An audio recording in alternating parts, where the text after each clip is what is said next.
Here's how to make a healthier and much easier version of Paneer Tikka Masala. This is my favorite dish to order at Indian restaurants, but I had never made paneer before. This is my first time. It turned out really, really good, and I would definitely make it again.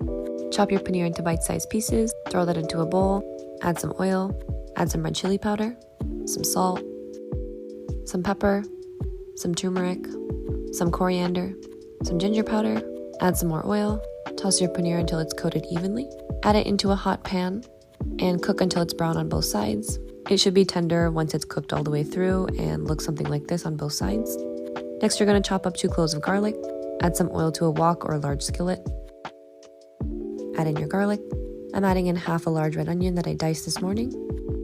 Once your garlic and onions are cooked, you're going to add some salt, some pepper, and you can make your own sauce from scratch, but I'm just going to be using Trader Joe's pre-packaged masala simmer sauce. This stuff is really, really good.